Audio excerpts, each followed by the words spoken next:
So, what's up guys? Hello, my name is DBC Pukot. I'm first year college taking a Bachelor Science and Information Technology. This is my video presentation about string methods and common built-in function and basic module and classes. So, let's start to discuss about string methods. So first, string methods. What are string methods? So string methods are built-in function attached to Python string objects.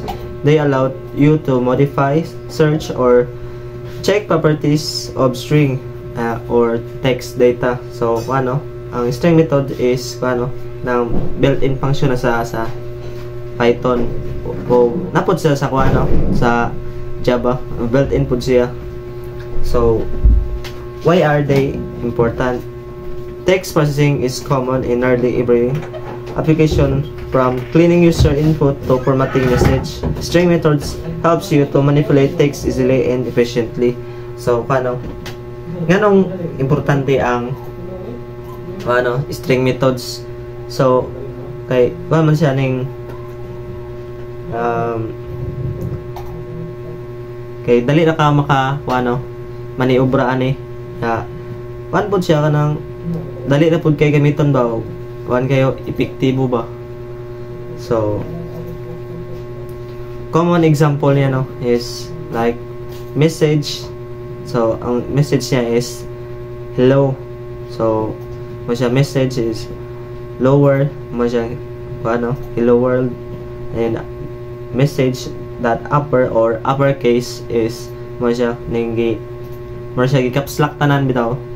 And message strip, which is ang message strip is kuha niya ang mga white spaces nga na dire sa hello world. So para mas masabtan gid ninyo maghimo ta og example sa online GDB. So let's go guys.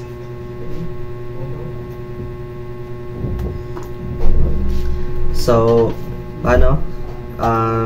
example like text is equal to 1 hello world.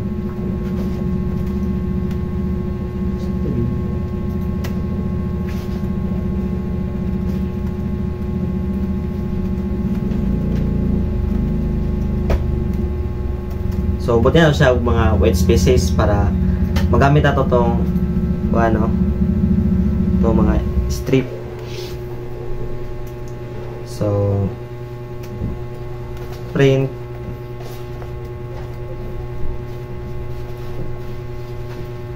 text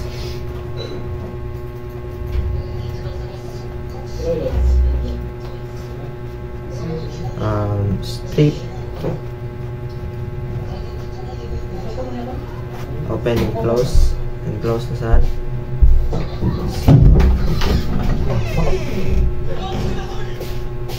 print napunta ko print text dot lower.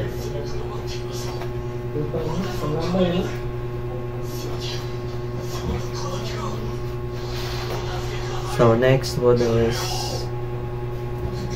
print text dot upper. Para mukha dito siya guys caps lock ba nang madagko ang mga letter. Yung kaning lower is kaning mga bitaw first word first letter nga, which is H or ang W is gamay.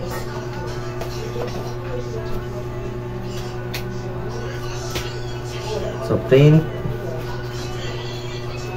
text dot replace. So close and open gamit ang semicolon. which is ato siyang bayloan no, which is ang muna is ang world na.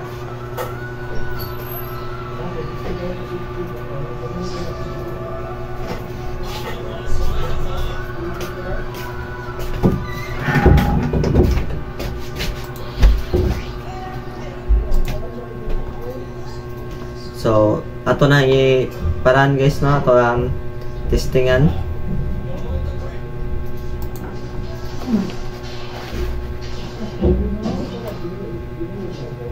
So what lang na guys no, kay lag yun siya, lag. Uy, isa guys, mag na something mali. Nara, sorry nara, para otro guys, nara guys.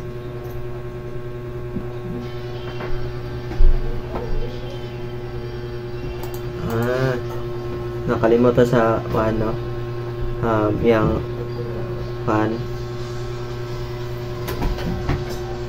braces ay ang coats dahil yung mga double coat. So ito ang iparan otro.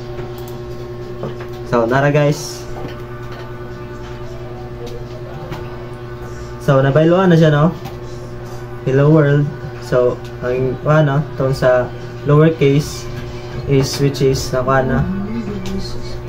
gagmay na ang H o ang W niya. Ang sa strip is nawa na to yung mga white spaces like diri yung diri na di ba na white spaces kaning duha yung diri o ang diri. So nawa na guys no.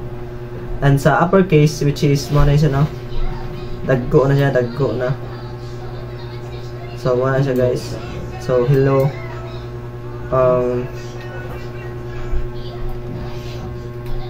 so muna siya guys. So back to the paano po no? Back to the our presentation.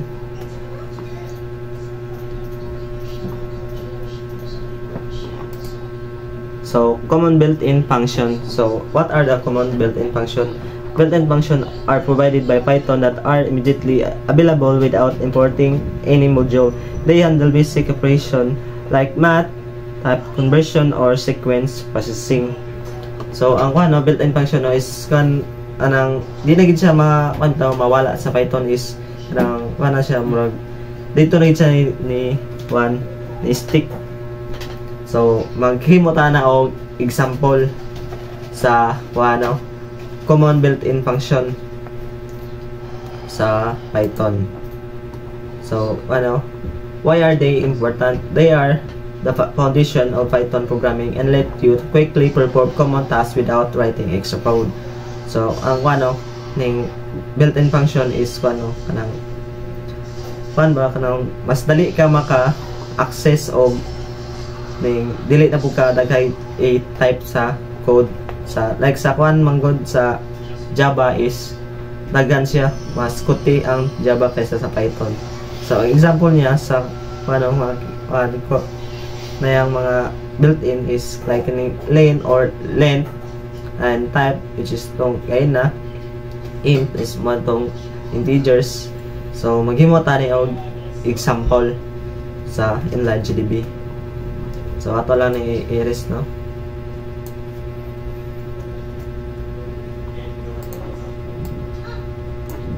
So atong example is numbers.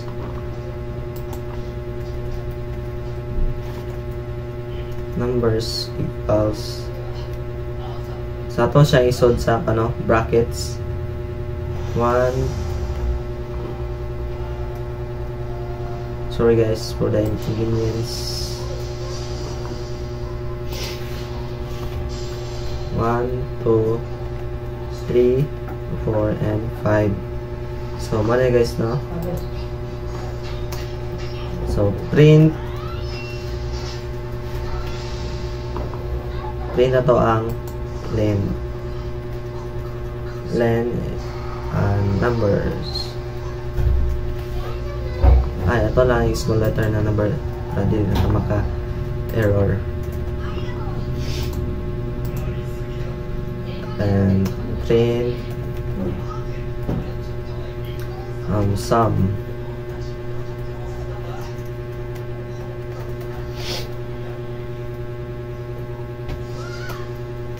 Print. Ito naman po, max.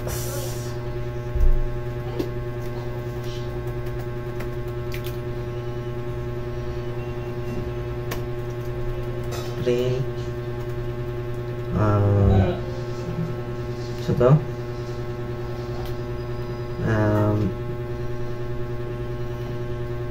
Min.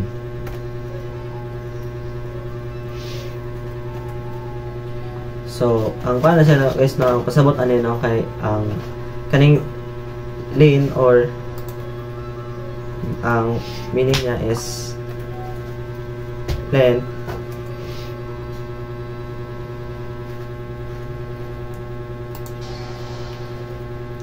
mo na siya ang length no, may length of sum. I forgot the ano hashtag ang sa max, which is ang maximum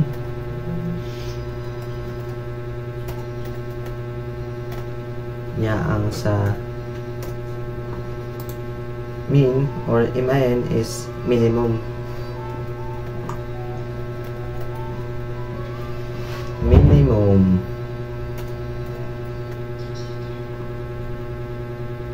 Ay guys, so ito ay parahan to, testingan na to. So muna siya guys no,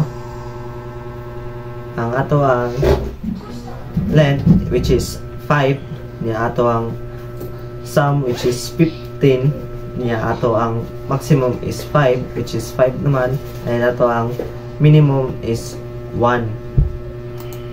So back to the ano po ta presentation. So basic modules and classes. So din na guys no, what are the modules? A module is a file containing Python code, function, variables, or classes that you can import into program. It helps you to reuse code and keep things organized. So ang ano, basic module, okay, nag-contain sa Python code ng function variables nga kanang naka-import ito daan or na masya built-in gihapon nya, ma-reuse mo ang code niya, gibutan mo dito, naka-organize na pud siya. So ang no example, so maghimo tag example na pagkamanan sa atong discussion. So what are classes? A class is a blueprint for creating object. Object represent data and behavior together, object-oriented or programming. So mo na siya no, siya mo siya kanang blueprint mo na representa ni mga data sa niya yang object.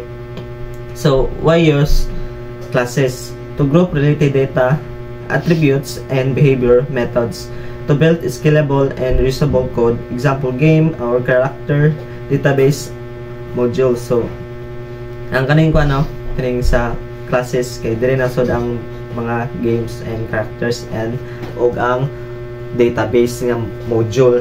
So maghimo tani og example sa online GDB. So let's go to the Chrome guys no. So ato lang siya yung i-install.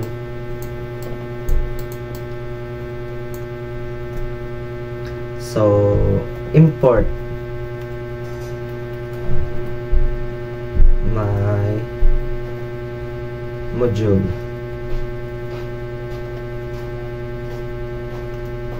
So muna siya guys no, my module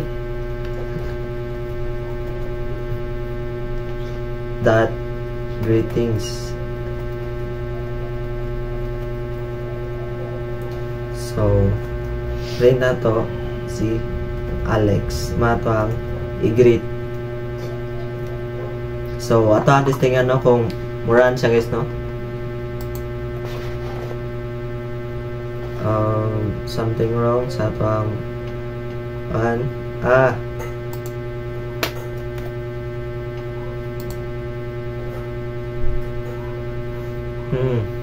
sa guys kay naay mali sa to ang example.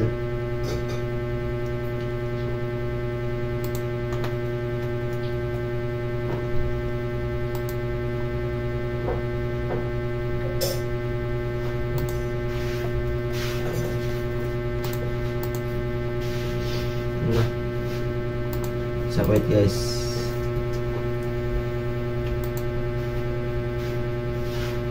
Trace back colas and filing in one mutual input manager.